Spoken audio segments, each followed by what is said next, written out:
Hello everyone, welcome to IP centre. तो finally Vinoba Bhave university की तरफ से एक अच्छे नोटिस निकल के आया है।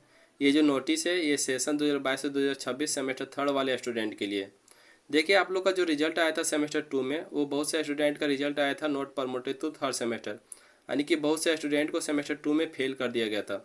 तो फाइनली उन स्टूडेंट को सेमेस्टर थ्री में प्रमोट कर दिया गया है। ठीक है, देखिए कौन सा स्टूडेंट को सेमेस्टर थ्री में प्रमोट कर दिया गया, उनका भी एक निर्णय लिया गया है। ठीक है, तो क्या ये नोटिस है, ये अच्छे से हम आप लोग को समझाएंगे, इसलिए वीडियो को पूरा देखिएगा। तो देखिए, नोटिस है, ये रियल नोटिस है। ठीक है, कोई भी फेक नोटिस नहीं है। ये फाइनली विनोबा भावे यूनिवर्सिटी की तरफ से ऑफिशियली नोटिस है। ठीक है, तो देखिए नोटिस में लिखा हुआ है कि दिनांक 20 फरवरी को जो एग्जाम वीवीओ का कंडक्ट करवाते हैं, उनका एक बैठक हुआ था। ठीक है, और 22 फरवरी को जो है एक उच्च स्तरीय कमेटी का बैठक हुआ था। उसमें से ये निर्णय लिया गया है कि जो स्टूडेंट को सेमेस्टर टू में फेल कर दिया गया था, यानी कि जो स्टूडेंट को सेमेस्टर टू में नॉट प्रमोटेड कर दिया गया था, उन स्टूडेंट को सेमेस्टर थ्री में जो है प्रमोट किया जाएगा। ठीक है, और किन स्टूडेंट को सेमेस्टर थ्री में प्रमोट किया जाएगा उसका भी एक निर्णय लिया गया है। ठीक है, देखिए पहला निर्णय लिया गया है कि FYUGP NEP 2020 नियमावली में प्रोन्नत संबंधी मानदंड में सेमेस्टर वन एवं सेमेस्टर टू के कुल 12 विषय में से 9 विषय में उत्तीर्ण परीक्षार्थियों को सेमेस्टर थ्री में प्रोन्नत किए जाने का प्रावधान है, किंतु वर्तमान परिस्थिति में छात्र हित को ध्यान में रखते हुए सिर्फ FYUGP सत्र 2022 से 2026 के लिए उक्त 12 विषय में से कुल 7 विषय में उत्तीर्ण परीक्षार्थियों को सेमेस्टर थ्री में प्रोन्नत किए जाने की छूट दिए जाने का निर्णय लिया गया है।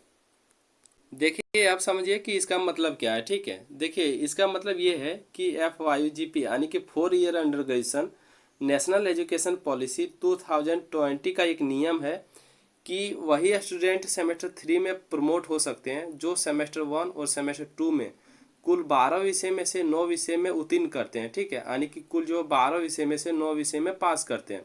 देखिए फिर से हम आप लोग को बता रहे हैं कि नेशनल एजुकेशन पॉलिसी का ये नियम है कि सेमेस्टर थ्री में वही स्टूडेंट जा सकते हैं जो सेमेस्टर वन और सेमेस्टर टू में कुल 12 विषय में से 9 विषय में पास करते हैं, वही स्टूडेंट सेमेस्टर थ्री में जा सकते हैं। ठीक है, लेकिन बहुत से स्टूडेंट का रिजल्ट जो सेमेस्टर टू में आया था वो नॉट प्रमोटेड तो थर्ड सेमेस्टर आया था, यानी कि सेमेस्टर टू में फेल कर दिया गया है, यानी कि सेमेस्टर थ्री में उसको जाने नहीं दिया गया है। ठीक है, तो उन स्टूडेंट का हित को ध्यान में रखते हुए वीवीओ ने ये निर्णय लिया है कि जो स्टूडेंट को 12 विषय में से कुल 7 विषय में पास है, उन स्टूडेंट को सेमेस्टर थ्री में जाने दे दिया जाएगा। ठीक है, यानी कि फिर से आप लोग को बता रहे हैं कि जो स्टूडेंट 12 विषय में से 7 विषय में पास है, यानी कि सेमेस्टर वन और सेमेस्टर टू को लेकर 12 विषय में से जो 7 विषय में पास है, उन स्टूडेंट सेमेस्टर थ्री में जा सकते हैं। ठीक है, उसके बाद देखिए दूसरा पॉइंट क्या लिखा हुआ है कि इसके अतिरिक्त सेमेस्टर फाइव में प्रमोशन FYUGP सत्र 2022 से 2026